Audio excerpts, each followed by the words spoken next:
Hi, I'm Katherine Gray, founder of She Angel Investors and co-founder of the She Angels Foundation. I'm also the podcast host of Invest in Her and an award-winning producer, author, and TEDx speaker. Our show, Invest in Her, features phenomenal female founders and funders. As you know, women receive less than 2% of venture capital funding. Our series is about accelerating the funding of women by connecting them to funding resources. Let's meet today's guest. Today's guest is the founder of TomboyX, a game-changing niche fashion company.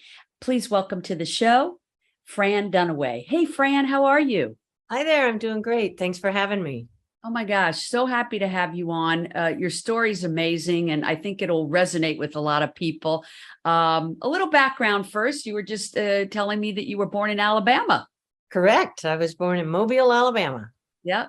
And I think maybe you got rid of that accent. Yeah, I was actually an Army brat, and so very adaptive to my environment. Oh, I see. Okay, but now you have winded up in San Francisco. Yep, temporarily. I co-founded the company with my wife, and we are temporarily in San Francisco, but our company is headquarters are in Seattle. Oh, cool. Okay. Yeah. Well, you have quite a success story, and I am excited to share it with our listeners and tell them about your incredible shop. Let's first tell people what TomboyX is, and I'll let you tell them in your words. Sure. TomboyX is a gender neutral apparel company. We started in the underwear space by producing the first boxer briefs made for women. And turns out if you get the fit and quality right, it'll fit any body type. So we had started about 9 years ago and have expanded our categories into swimwear, sleepwear, loungewear, and activewear. I love it. I think all people, whether it's LGBTQ or, other people that are binary or whatever, I think that everybody's looking for that niche clothing that, hey, this is for anybody, man, woman, non-binary person, whatever, like we're just humans and we just want good fitting clothes. Right.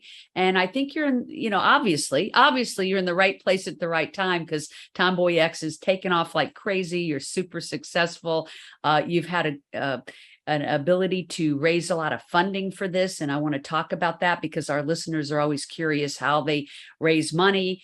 And then also too, I like to put people, on the radar for them to be shopping. They may not know about TomboyX. I know I'm a customer and a big fan of your clothing and love that you're expanding the lines. That's super exciting.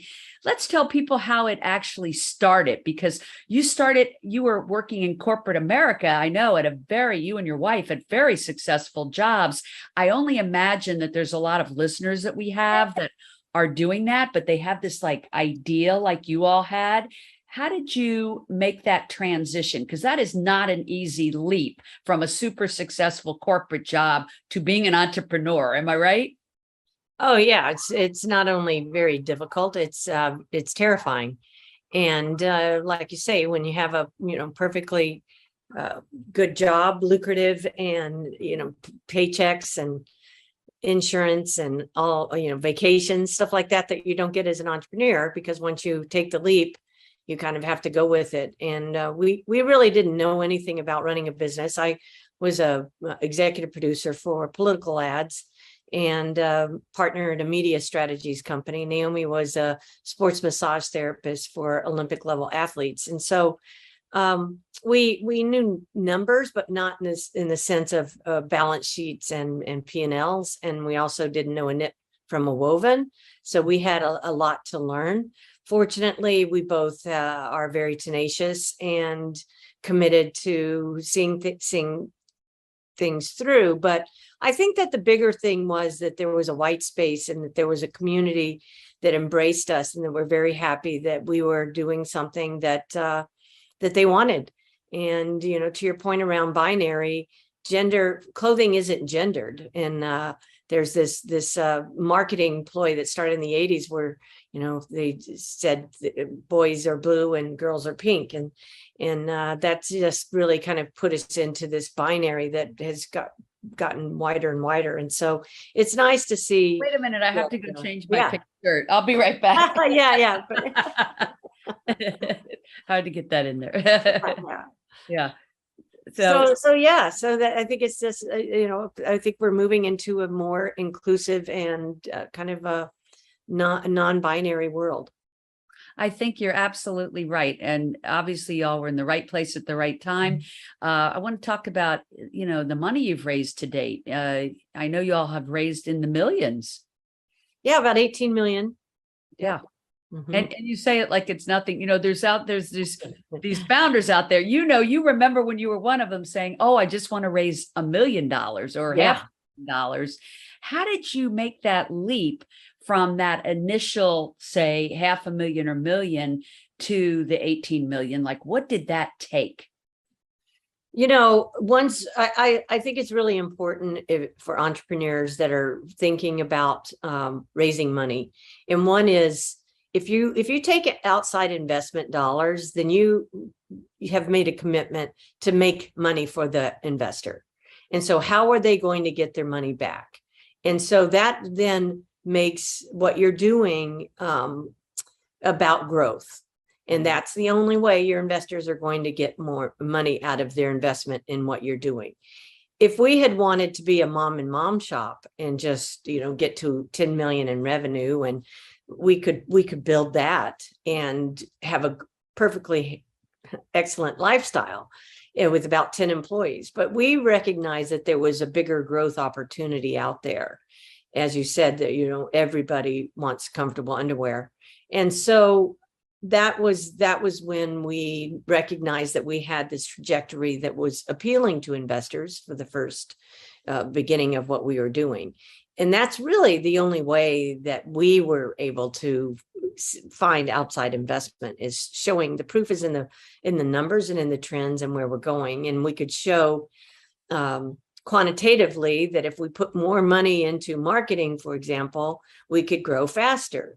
And so that's really what was the impetus behind being able to raise money, is that there was potential for rapid growth. And we're not talking 10 or 15% growth. We're talking 50 to 60% year over year growth, which is what most capital or institutional investors certainly are looking for. So you started off with a crowdfund, correct? Yes. Yeah, which is interesting because I love to share how people got started. So you did a crowdfunding, and I do think one of the beautiful things about a crowdfunding is you're not answering to any investors, you're getting fans to your product, and you it's like a built-in marketing, right? Well, for us, it was a proof of concept. Yeah. And at the time, it was the only platform out there was Kickstarter. And so it wasn't an investment. They were pledging money to your company. You could get a t-shirt or a hat or buy our product, which we hadn't made yet. And so it was really funding to make our product. Since then, the laws have changed, and there are these other crowdfunding platforms out there that are equity. And so they've changed kind of the accreditation of investors and what that means. So you can, for $100, you can invest and get some equity in a company, a startup company. So there are a lot of different ways. There's probably a dozen different ways of funding now, the crowdfunding, that weren't available when we did our Kickstarter. But yeah, we had a successful Kickstarter. For us, it was a proof of concept. We wanted to get more names and on our email list, and we needed the money to get our shirts into production. So we raised $76,000 in 30 days, but the bigger thing that we got out of it was that we recognized we'd chosen the right name. Tomboy was resonating in a big way, powerful way, and we were able to recognize that we had instant brand recognition just because of the name. So that was a big aha moment, and probably the thing that the smartest thing we did was pick that name and stick with it. Yeah, it's a great name. It's brilliant. I love it. And your product, you figured out in that crowdfunding, which is always like a great focus group, right? Like, what was the product I don't know that you thought it was underwear initially, did No, you? no, we Yeah. made a cool button-up shirt. I like a shirt with a collar, and I was frustrated with the lack of options for quality button-up shirts that had fun details like a Robert Graham or Ben Sherman for women. So that's where we started. But when we had the Kickstarter and we recognized there was this white space, we started wondering that exact question and asked ourselves, once we raised the money, we got the shirts into production. And then we would just buy hats and stuff and put our logo on it because it was selling. And we were wondering what was going to be kind of our hero product that we could build a brand around. And we started listening to our customers, and our customers, we were hearing from various customers around the US that were saying, make boxer briefs for women. And we didn't know that that wasn't being done. And so I Googled, or I went to Nordstrom.com and typed in boxer briefs for women, and up came a pair of Spanx, and that was it. So that's no longer the case. You can go to Nordstrom.com and find TomboyX boxer briefs today. So yes, that was kind of the genesis of pivoting. And the fact that we listened to our customers, we pivoted, and 6 months later, we had tripled our revenue. And that's when we started seeing the growth trajectory that made investment from outside investors appealing. And I think that the key word there was pivot. Like, that's exactly what you did. You didn't say, nope, we want to make these shirts and that's what we're making. You literally listened and pivoted and made that underwear your main thing for a long time. And now you're pivoting again. I see, going into loungewear and sportswear and things like that, which is awesome. Mhm. And when you first, after you did your crowdfunding and you figured out, learned a lot from that, a focus group, what was the next thing you did? Did you start to pitch angel investors? Was that your next step? No, our next step was just staying afloat. We bootstrapped for the first 3.5 years. Naomi and I didn't take a paycheck. We did freelance work on weekends, or every other week. One of us would take a job, or she would see clients in the morning or in the evening as her massage clients, just to make it work. And every dollar that came back into the company was spent on the company. And so then I applied for a accelerator program based in Boulder, Colorado, and got accepted. And so when we got there, they pulled us aside and said, you've really got something special here. You should think about raising some money. And we didn't know the vernacular. We didn't know a thing. There weren't podcasts like this where we could go and figure it out. So we had a big learning curve there as well. But they took the lead on our first investment, and they helped us raise our first $1 million. Wow. And I definitely advocate for people going with an accelerator program. There's more and more of them. And I find that the ones that entrepreneurs that end up being the most successful usually have gone through an accelerator program. So if someone's out there working in corporate America, has an idea, wants to start a business, I would recommend, following the path that you did, which is, starting with that crowd fund and then looking for an accelerator to help you learn how to pitch to investors and eventually venture capital. Have you all pitched as part of your funding from venture capital?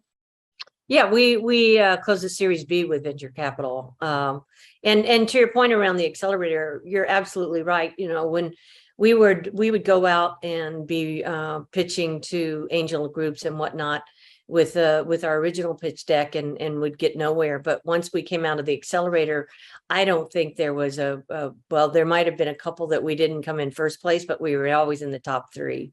And so it really made a difference, not only in our presentation, but how to think about it and what our deck looked like. And it was all about our demo day for us.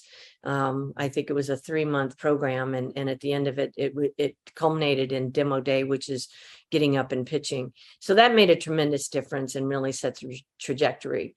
And then we closed a Series A with a venture. It was kind of a venture fund. And then we closed our Series B with a venture capital firm from the UK that reached out to us. We didn't go to them. They found us and Wow. wanted to make an investment. And so we said yes. Yeah, of course. That's awesome. And from your first deck to the deck that you did at the accelerator, like everybody always has this story, that their first one, they can't even believe it when they look back on it, right? Like, Yeah. what do you think was missing from that first deck? If you could share one or two things. Oh, cringeworthy. I try to block these things. You know, just the succinctness of the story and what it is we were building, and what our traction was, and kind of, bringing it down to a 10-page deck that is that you can articulate and just whip through. I remember having to rehearse it and over and over and over again, and working on it in the shower at night before I go to sleep. And it's interesting because you build that muscle. Like today, if I made a 10-page deck today, I could just wing it and go through it. Whereas it was so hard at the beginning. And so that's interesting to look back on. But we're just a very different company. We evolved so much from that original concept. And I think that that's part of growing a business, is taking a look at what you have, and then seeing what the market is and what your customers want, and then following that, and that will lead you to success. Yes, absolutely. And can you say how many customers you have today? Oh gosh, no, I have no idea. Okay, so I thousand. know we've sold over 1.5 million pair of underwear for sure. Oh, wow. And We have 40 employees. And do besides people from the LGBTQ community, do you get feedback from straight women or men, or Oh yeah. Yeah. Yeah, So only everybody. I would say probably maybe 50% of our company are from LGBTQ plus community. So we have a lot of women out there who are shirking the Victoria's Secret notions, and really want to feel empowered and feel good about their bodies, and embrace comfort. And so that's what we're about. We also, the fact that we are so size inclusive, we carry triple extra small to 6X. Right. And we don't just grade our products on a algorithm. We actually bring in real customers for fit testing and fit modeling, so that we get the fit and the quality right, and we make adjustments. For example, our 6X, we brought in a focus group of 6X customers and talked to them about their specific needs. And so that 6X is a very different product than our triple extra small, but we offer it for the same price. And the fact that we're B Corp certified, all of our practices have a sustainability lens to them, and we're constantly innovating and coming up with new ways to improve the planet and our community. So it's really, for us, it's about having values that we stand for, and that appeals to a vast majority of people. Now, in the beginning, because we are part of the LGBTQ plus community, and Facebook had a way to focus on or put ads in front of those people, that's how we built the company. But it was never our intent to be exclusive LGBTQ. And just that alone, I just think having that wide open mind was so smart of you, not to just totally drill down and limit yourself. Was it mostly LGBTQ that invested in your company, or No, not at all. Yeah. I would say maybe a third of the seed round were LGBTQ, if that. But I could tell you 95% of them are women. And I love that. That was our first. Well, this was pre-Victoria's Secret's fall, and a lot of the white guys sitting around with the checks. I can't tell you the number of times I was asked, "Well, what's wrong with Victoria's Secret?" Yeah, and you told me that. I was like, OMG, that's why we need more female investors, because people tend to invest in people they identify with. Yep. And so if it's all white men sitting at that table making the decisions, that's why great companies like yours sometimes don't get funded. But luckily you found the right people. Yeah, it wasn't easy, but yeah, it took a lot of work. I spent the first 4 years of our company raising money. That was my full-time job. I used to say I had two jobs really. One was to not run out of money, and the second was to not fuck it up. So Naomi did everything else. You were the head of not fucking up division. Exactly. Well, you did a great job. Thank you. Thank you. We're pretty proud of it. So how many years now for TomboyX? 9 years, just about, yeah, 9 years in April. So Fantastic. we hired a CEO and COO last year, last September. So Naomi and I are semi-retired. And so we do things like this, and we get out and tell our story and let the team run the business. So that feels pretty darn good as well. I love that. What is the future for TomboyX? Are you going to continue to add more divisions, or, what's the future? Yeah, we're actually expanding. We're hiring today. We keep growing. We look at continued growth and just looking at awareness, brand awareness as we expand internationally. We've got some wholesale deals. We just had a wonderful collaboration with Target for Pride this past year. And so we're just looking at a lot of ways to just continue to grow. Yeah, and you mentioned Nordstrom. So is that a focus, getting into more stores? We will do some selective kind of pop-up shops, if you will. Nordstrom has been carrying us online for the past few years, so we'll continue that. And with the limited capacity, our Amazon, we're going to increase our presence on Amazon, and we're just we'll have some pop-up shops with various brands, but not going full on wholesale yet. Very cool. And back to the very beginning, when you had this idea and you decided, okay, people are asking for these boxer briefs. I think some people will say, oh, I have this great idea, but I don't know where to begin to manufacture it, to distribute it, all of those things. How did you know what to do? Like, how did you start to design and manufacture the product? Well, we had very early on one of our rainbow, I call them rainbow unicorn moments. And we had the shirts. We had a designer we worked with who's a friend. And so we had a conversation and said, hey, we're going to go this different direction. We're going into boxer briefs. I know that's not up your alley. So we'll see you later. And then we put into the universe, literally sat down, Naomi and I, and said, what we need is a person that knows manufacturing and sourcing. And a week later, I kid you not, I got an email from this woman named Julie Nomi, and she said, I've got 30 years of manufacturing and sourcing experience, and can I have a meeting with you? She was looking for clients. She had a consulting business. And so we met with her. Of course, we were so super excited and already bowing at her feet. And she was so adorable because she showed up to meet with us in our warehouse that had no air conditioning and no heat. And she presented us a PowerPoint about how she could help us. And it was just, I kid her about it to this day. So she really came on board when we decided to make boxer briefs. She came into our lives and she ran that part of the business. Last year, when we semi-retired, she fully retired from the company. So it was quite a milestone and pretty remarkable that she just showed up like that. And so, yeah, magic happens. And so we didn't have to figure it out.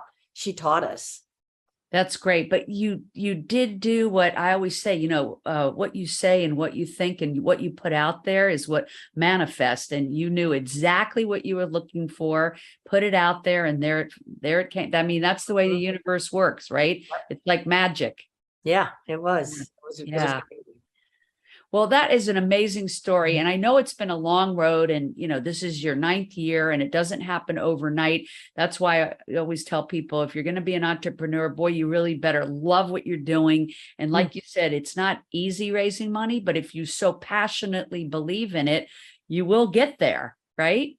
Absolutely. And Yeah. I'd like to tag on to what we were just saying in terms of the things that we didn't know, because I think that was more to your question. It wasn't, since we had someone that could do the manufacturing and sourcing, but the things we didn't know, we found mentors early on. Yeah. And that was critical. Naomi was running the back end of the business. So she found a guy that ran the back end of a successful kids clothing line. And he and his wife built it and sold it. And she would just go and take him out for beer and pick his brain and say, what do I need? What do I need to do now? Or how do I think about this? And I did the same thing. I found someone that really understood fundraising and marketing and digital marketing specifically. And we're close friends to this day. And so it's really finding the people that have been there before that are willing to help you. And they're out there. You just have to find them and then make that connection and build a relationship. Agree 100%. I think the biggest mistake some entrepreneurs do is they try to just figure it out all on their own. And really that doesn't make sense. We are not meant as human beings to be able to do everything, but the whole purpose of the universe and the dance is that you go find people who are great at what they do and love doing that you don't know about or, have the gift of doing. And that's kind of what makes it all work, right? Surrounding yourself with the people that do what you don't know how to do so you can do more of what you're great at, right? Absolutely. Yeah. Yeah. Well, thank you so much for sharing the journey. So happy for you. Such an amazing company. Love the products, such good quality products. And, really can't wait to see where it goes over the coming years, but you certainly fill an important niche. And we thank you for your dedication of creating something that was so necessary that did not exist. So bravo. Great. Thank you so much. I really appreciate it. And yeah, we like to do good work. Absolutely. All right, everybody, visit TomboyX and tell your friends about it. And thank you so much for sharing your story. I'm sure we've impacted some people's lives today, and that's what it's all about. So Absolutely. Make it a great week, everybody. Thanks so much, Fran. Remember, if you're looking to launch a business or grow your business, check out our e-course, 6 Ways to Fund Your Business, available at sheangelinvestors.com. Hi, I'm Kai Dickens, the director and co-producer of the new documentary film, Girls Just Want to Have Funds. And I'm the executive producer, Catherine Gray, founder of She Angel Investors. And as you know, women get less than 2% of venture capital funding. And we want to make sure people are educated about that and have the tools to fix it. And a movie is only part of the equation. The next part is an impact campaign, which will help roll our film out to film festivals, to women empowerment groups, to conferences, to universities, anywhere that we can reach people. Absolutely, and helps us create our website and resources so that we can actually help educate people about how they can get involved. So that's where you come in. Your donations help us create this grassroots campaign movement that you can be a part of in so many ways. Thank you so much for your time and hopefully your contribution. We're excited to be on this journey with you.